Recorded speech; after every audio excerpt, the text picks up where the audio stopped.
आज हम SO, ASO, computer and CET exam में जो स्टैटिक्स आती है, जो सब में कॉमन रहती है, उसके बारे में पढ़ना स्टार्ट करेंगे। स्टैटिक में वर्ड आता है डाटा। डेटा क्या होता है? समंक आंकड़े।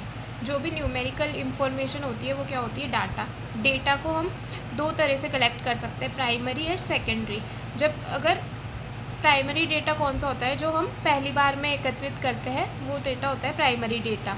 और जो डाटा पहले से ही इकट्ठे किए हुए हो वो होते हैं सेकेंडरी डाटा। जैसे कि कोई मैगज़ीन में पब्लिश डाटा होता है, प्रिंटेड डाटा होता है, बुक्स में हम न्यूज़ पढ़ते हैं, रिसर्च आर्टिकल या पेपर होते हैं, मैगज़ीन में कुछ पढ़ रहे हैं, वो सेकेंडरी डाटा होता है।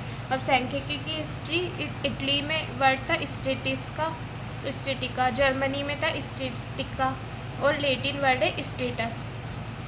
और इन तीनों का एक क्या है? स्टेट यानी राज्य। अब फादर ऑफ स्टेटिक्स होते हैं गोटफ्राइड इकेनवॉल। 1749 जर्मनी में सामाजिक न्याय और राजनीति विज्ञान में थे। और प्रोफेसर आर.ए. फिशर है, वो आधुनिक सांख्यिकी के जनक है, जो कि ब्रिटेन के थे। और प्रोफेसर पीसी महाल नोबिस है, वो भारत में सांख्यिकी के जनक है।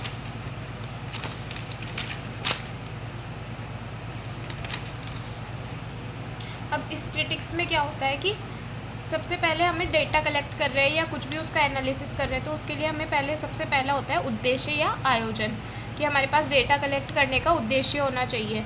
कि जैसे हम जनगणना करते हैं तो हमारे पास उद्देश्य है कि हमें जनगणना निकालनी है, उसके लिए डेटा कलेक्ट कर रहे हैं। वैसे तो इसमें किसी निश्चित उद्देश्य के अनुसार समंकों या डेटा का संकलन, वर्गीकरण, सारणीकरण और निष्कर्ष निकालने की प्रक्रिया को स्टैटिक्स कहा जाता है। पहला स्टेप होता है इसमें, अगर आयोजन उद्देश्य दिया हुआ तो उद्देश्य, सेकंड फिर आ गया संकलन कलेक्शन, फिर आता है क्लासिफिकेशन वर्गीकरण, फिर टैबुलेशन सारणीकरण, एनालिसिस विश्लेषण, और लास्ट में आता है निष्कर्ष या कंक्लूजन। जैसे इसमें एक क्वेश्चन है सांख्यिकी अनुसंधान का प्रथम चरण, ये क्वेश्चन आया हुआ है, इसमें एक ऑप्शन आया था आयोजन यानी प्लानिंग, तो ये फर्स्ट स्टेप हो जाएगा। जिसमें इसमें कलेक्शन भी था, पर हम यहाँ पर आयोजन दिया हुआ है तो उस ऑप्शन को ही करेक्ट मानेंगे। एक है सांख्यिकी अनुसंधान में हम क्या प्रयोग करते हैं? समगणना पद्धति, प्रतिदर्श पद्धति, बोध या नन। हम दोनों पद्धतियों का उपयोग करते हैं। समगणना पद्धति तो होता है जब हम सभी का डाटा कलेक्ट करते हैं, जो भी हमें दिया हुआ है सबका डाटा। और प्रतिदर्श होता है हम जब कुछ सैंपल का डाटा कलेक्ट करते हैं तो उसको क्या बोलते हैं? प्रतिदर्श पद्धति। अब पहला स्टेप है आंकड़ों का संकलन कलेक्शन। कलेक्शन में क्या होता है? डाटा का प्राइमरी डाटा होता है जो हम प्रथम बार कलेक्ट करते हैं, वो आता है कलेक्शन में। इसके दो मेथड होते हैं, डायरेक्ट और इनडायरेक्ट। डायरेक्ट मेथड में तो जैसे person to person, home to home. Second होता है कॉरेस्पॉन्डेंस, पत्राचार, जैसे कि ऑफिशियल्स होते हैं, हम व्हाट्सअप ट्विटर से जो डेटा होता है वो होता है। और टेलीफोन से जो डाटा प्राप्त करते हैं वो भी आता है किसमें? डायरेक्ट में, पर वो होता है कॉरेस्पॉन्डेंस मेथड। एक होता है शेड्यूल, अनुसूची। इसमें जो हम डेटा कलेक्ट करने आता है हमारे पास वो भरता है, जो भी प्रश्न दिए हुए होते हैं उनको जो डेटा कलेक्ट करने वाला आता है वो भरता है। जबकि प्रश्नावली होती है, जो प्रश्न होते हैं वो हम खुद भरते हैं अपनी इन्फॉर्मेशन।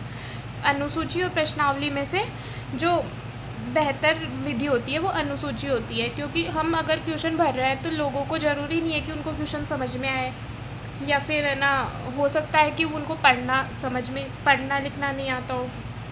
इनडायरेक्ट मेथड होती है, इसमें सूचना अन्य व्यक्तियों से कलेक्ट की जाती है। ये हो गया कलेक्शन ऑफ डेटा। अब आता है क्लासिफिकेशन।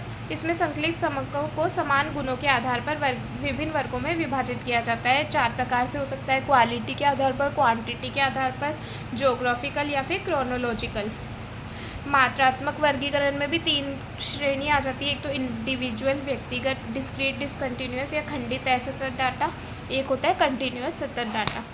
इंडिविजुअल डाटा होता है कि इसमें व्यक्तिगत रूप से प्रेजेंट किया जाता है, और इसमें क्या होता है? आवृत्ति नहीं होती। जैसे हम क्लास में है ना, स्टूडेंट्स एब्सेंट नंबर है उनको लिख रहे हैं कि क्लास में कितने नंबर आए, जैसे ए के 5, बी के 10, सी के 5, डी के 20, तो एक एक स्टूडेंट का लिख रहे हैं हम, इसमें फ्रीक्वेंसी नहीं लिख रहे। कि 5 नंबर है वो कितनी बार आया, तो वो कौन सा हो गया, इंडिविजुअल डाटा हो गया। डिस्क्रीट डाटा होता है जिसमें हम काउंट कर सकते हैं, जैसे कि फैमिली मेम्बर्स काउंट कर सकते हैं, क्लास में स्टूडेंट काउंट कर सकते हैं, या फिर 5 नंबर था ये ऊपर वाले एग्जाम्पल में, वो 2 बच्चों के आए तो फ्रिक्वेंसी 2 हो गई, 10 नंबर की फ्रिक्वेंसी 1 एंड 20 की 1 हो गई। तो ऐसा डेटा होता है, वो क्या डिस्क्रीट होता है। और एक होता है कंटिन्यूस, जिसमें क्या होता है, जो हमारे पास वेरिएबल चर है वो क्या होते हैं, अंतराल में होते हैं। ये भी 2 टाइप का होता है, इंक्लूसिव और एक्सक्लूसिव। इंक्लूसिव में तो हमारे पास लोअर लिमिट और अपर लिमिट होती है, जो इंटरवल की, वो दोनों है ना इसमें इंक्लूड होती है। जबकि एक्सक्लूसिव में जिसमें अपर लिमिट है, ये दोनों में कॉमन है, इसमें अपर लिमिट, इसमें लोअर लिमिट। पर इसमें क्या है, फर्स्ट वाला जो इंटरवल है इसमें अपर लिमिट इंक्लूड नहीं होती, और लोअर लिमिट है जो सेकंड इंटरवल में वो इंक्लूड होती है। ऐसा डाटा कौन सा होता है, एक्सक्लूसिव डाटा होता है ना। और इन हम जो एक्सक्लूसिव को इंक्लूसिव डाटा होता है उसको एक्सक्लूसिव में कन्वर्ट कर सकते हैं। यदि हम EM, GM, HM यानी समांतर, गुणोत्तम, हरात्तर माध्यम निकालते हैं तो उनकी गणना करती हो तो हम समावेशी और अपवर्जी दोनों श्रेणी से ज्ञात कर सकते हैं, लेकिन माध्यिका, बहुलक, चतुर्थक, दशमक, शतमक की गणना केवल अपवर्जी श्रेणी से ही करते हैं। समावेशी श्रेणी को अपवर्जी श्रेणी में निकालने के लिए हम H होता है जो इंटरवल डिफरेंस है, तो लोअर लिमिट में से तो डिफरेंस बाई 2 का माइनस कर देंगे, और अपर लिमिट में प्लस H/2 करके चेंज कर सकते हैं।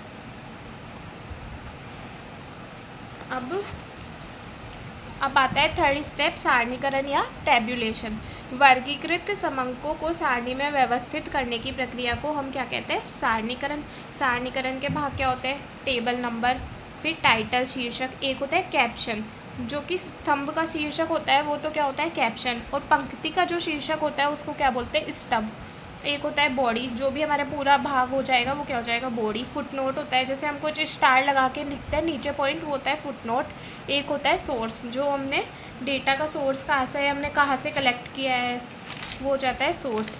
और फोर्थ पॉइंट आता है एनालिसिस, इसे हम नेक्स्ट लेक्चर में पढ़ेंगे।